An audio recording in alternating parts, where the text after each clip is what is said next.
Olá, bom, hoje então a gente vai conversar um pouquinho sobre dois livros diferentes, sendo um deles O Sangue Tinto, do Arnaldo Pagano, e a gente vai conversar também sobre Soldados Rasos, do Frederick Manning. Caso você tenha interesse em apenas um desses dois livros, dê uma olhadinha na descrição desse vídeo, eu vou deixar lá o horário certinho que eu vou começar a conversar com vocês sobre cada um deles, certo? Bem, vamos começar conversando então sobre o livro do Arnaldo Pagano, O Sangue Tinto.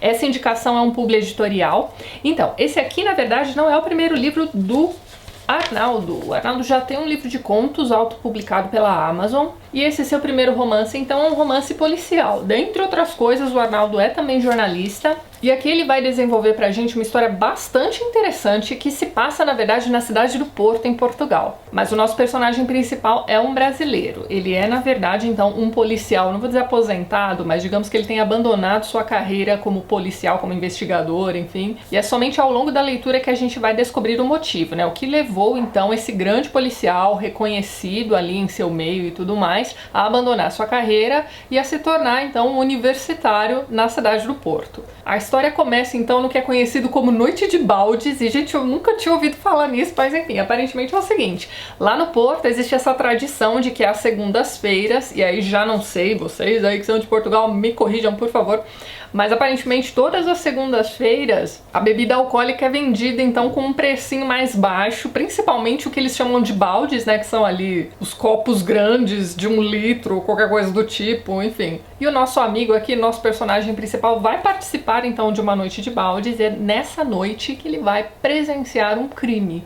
Ele será então a única testemunha, né, a ver um homem jogando uma mulher de uma ponte. Da ponte do Rio Douro, aliás. Então o que ele faz, né? Ele se joga no rio também com o intuito de salvar aquela moça, só que, além dele não conseguir salvar a moça, ele vai parar no hospital. Então ele acorda no dia seguinte sem saber onde estava, o que aconteceu, ele não se lembra de nada, e somente aos poucos no dia seguinte que ele vai se lembrando. Só que quando ele recupera aquela memória, né, de ter visto a moça sendo jogada, de ter também se jogado atrás dela no rio e tudo mais, notícias já estão correndo pela televisão dando conta de que aquilo na verdade foi um suicídio. Então ele, como ex-policial, se sente na obrigação de ir até a delegacia fazer ali o seu depoimento e tudo mais, só que quando ele chega lá as pessoas já não querem meio que saber daquela história, porque afinal de contas todo mundo já sabe, entre aspas, que se tratou de um suicídio. E a situação dele vai piorar um pouquinho quando ele vai admitir que ele estava bêbado. Então aquele depoimento dele é meio que descartado imediatamente, só que temos ali também uma outra investigadora muito séria, que não só vai dar ouvidos ao que ele tem a dizer, como vai atrás dele e vai pedir ajuda para que eles investiguem então o que teria acontecido com aquela moça.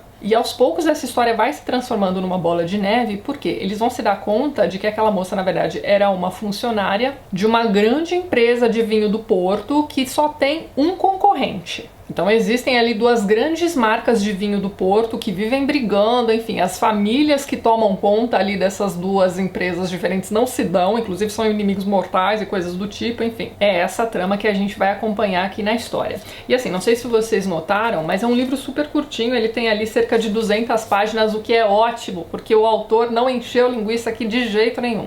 Então esse livro foi escrito num ritmo frenético. A gente vai acompanhando ali as investigações, ao mesmo tempo em que a gente vai descobrindo aos poucos também o que teria acontecido com esse policial no Brasil, né? O que o levou a largar ali a sua carreira. E toda a experiência que ele teve como policial no Brasil vai ajudá-lo também a solucionar esse caso com a ajuda da outra investigadora. E aqui na orelha da capa a gente tem um trechinho que diz o seguinte, ó: com uma escrita eletrizante, Arnaldo Pagano convida o leitor a desvendar os mistérios de uma trama envolvendo duas famílias rivais, donas das maiores empresas de vinho da cidade do Porto. É bem isso mesmo. O autor do livro cria aqui um thriller interessantíssimo, com um pano de fundo assim também histórico, muito bem desenvolvido, né? Então para nós aqui, para mim pelo menos, eu não sabia, não fazia ideia da importância do vinho do Porto para a cidade do Porto. E além desse, né, a gente tem diversos outros aspectos culturais bem interessantes que o autor desenvolve aqui, principalmente durante essa amizade, né, que vai se criando entre o brasileiro e a investigadora portuguesa, né? Então eles vão comentando ali as diferenças de linguagem, né, de expressões idiomáticas, coisas do tipo, né? Vai deixando tudo bastante, como é que eu vou dizer? Leve em alguns momentos, certo? A gente tem ali um certo alívio cômico, podemos dizer.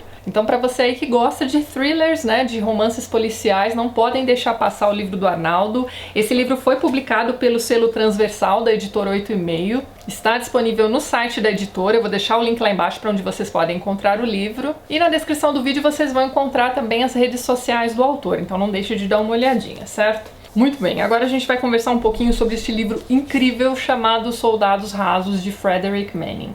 Esse livro aqui, só para vocês terem uma ideia, já faz uns 20 dias que eu terminei a leitura e vira e mexe eu me pego pensando nessa história. Esse foi um livro que eu peguei para ler sem grandes expectativas, sem dar nada por ele. E assim, quando eu dei por mim, eu já estava imersa nessa história. Não foi um livro que eu li numa tacada só, foi um livro que eu fui lendo assim um capítulo por dia. Eu fui, não vou dizer degustando a história, mas eu realmente não queria que esse livro acabasse. E o fim desse livro é um negócio assim, bom, enfim, não vou estragar a experiência de leitura de ninguém, fiquem tranquilos, não vou contar o que acontece no fim do livro. Este aqui é um livro sobre a Primeira Guerra Mundial. E eu me lembro que quando eu coloquei esse livro no Você Escolhe, eu até comentei com vocês sobre a dificuldade que a gente tem de encontrar livros, né, romances mesmo, sobre a Primeira Guerra Mundial. Sobre a Segunda você tem litros de livros sendo, né, publicados aí mensalmente praticamente, mas sobre a Primeira a gente não tem tanto material assim. Então essa foi a primeira coisa que me chamou a atenção a respeito desse livro. Então aqui o autor vai contar pra gente sobre o desenvolvimento da guerra, especificamente numa região da França chamada Somme. E a história toda se passa com personagens que fazem parte, então, do exército britânico. E no exército britânico a gente tinha pessoas ali de diversas nacionalidades, como por exemplo, sei lá, escoceses, o nosso personagem principal é australiano, inclusive o Frederick Manning é australiano também, esteve na Primeira Guerra Mundial. Então tudo que ele coloca aqui nesse livro vai remeter àquilo que ele viveu. Esse aqui é um livro bastante importante sobre essa guerra, porque ele foi o primeiro a dar voz aos soldados rasos. E assim, ele vai contar pra gente o que acontece no front, ele vai contar pra gente o que acontece no período entre batalhas, né? Então ele vai mostrando aquela coisa da espera, né? O que vai acontecer agora, o que a gente vai fazer depois, enfim. Então esse aqui não é aquele tipo de livro com grandes acontecimentos da história da humanidade, não é bem isso não. Ele vai mostrando aqui pra gente o dia a dia mesmo, então a gente tem ali as dificuldades para conseguir alimento, a dificuldade para se livrar de piolhos, então assim, é uma sucessão de acontecimentos corriqueiros na vida ali daqueles soldados. O personagem principal dessa história, né, como não poderia deixar de ser, é também um soldado raso, só que ao contrário do autor do livro, né, que começou como soldado raso, mas ele já tinha ambições de, né, alcançar altas patentes, enfim, receber promoções e coisas do tipo, o nosso personagem aqui desse livro está contente com a condição dele de soldado raso. Então assim, ele é um cara diferente, né? Essa é a grande graça desse personagem aqui desse livro. Ele é um cara, não vou dizer que ele é um cara que se baste, mas ele tem ali não sei se dá pra dizer isso, se dá pra afirmar isso, mas a impressão que eu tive é que ele tinha um nível de autismo. Então ele não demonstrava grandes emoções sobre tudo aquilo que estava acontecendo, ele não fazia grandes laços de amizade entre os soldados que conviviam ali com ele, ele era um cara muito na dele.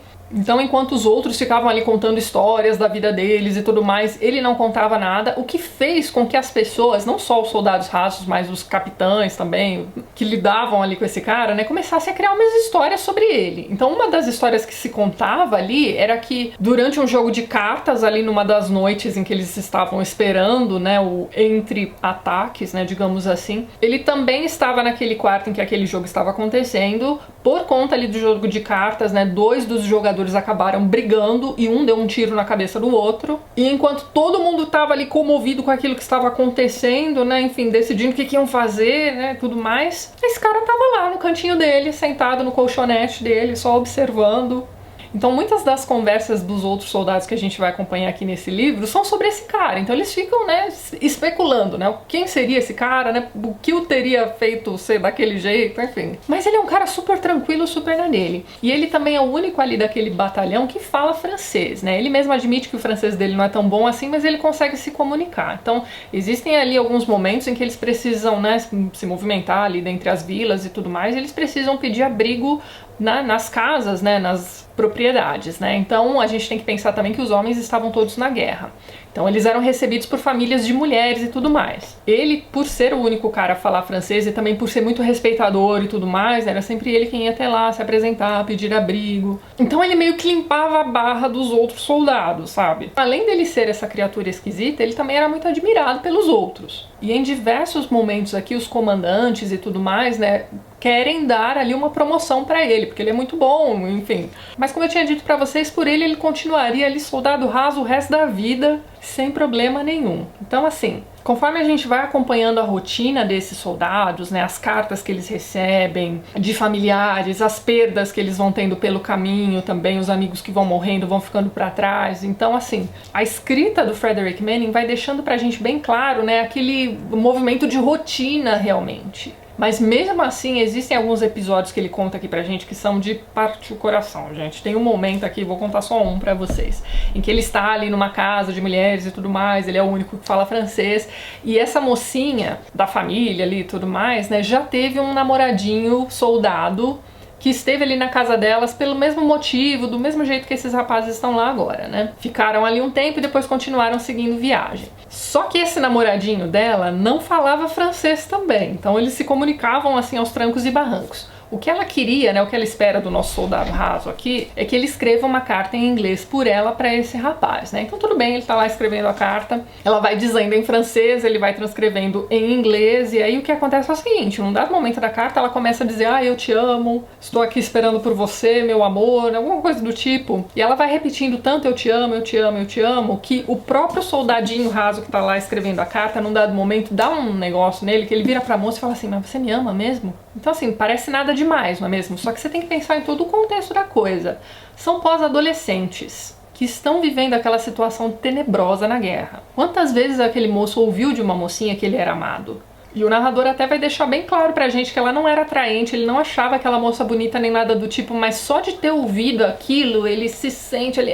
gente, sério, é de partir o coração. Quando você para pra pensar que os comandantes ali, os caras das patentes mais altas e tal, tem, sei lá, 24 anos... e são admirados ali pela molecada de 17, 18, 19... Olha, é um negócio... é bastante impressionante. Então, é um livro bastante honesto, tanto é que, assim, a primeira vez que ele foi publicado anonimamente. Eu vou procurar aqui o número certinho. O autor apenas assinava como Soldado Raso e o número, né, de identificação na plaquinha que ele usava, que é 19.022. E essa primeira edição, que foi uma tiragem pequena, se esgotou rapidamente, então assim, o interesse por essa história foi crescendo, e aí os editores resolveram fazer uma nova tiragem. Só que eles chamaram o autor do livro e disseram assim, olha só, você precisa dar uma amenizada aí na linguagem, né? Porque assim, como eu disse pra vocês, é um livro bastante honesto. Então ele vai colocar aqui direitinho o que os soldados diziam, né, durante as conversas deles. Tá repleto de palavrões e coisas do tipo, então esses editores queriam fazer uma republicação, mas pediram pra ele dar aí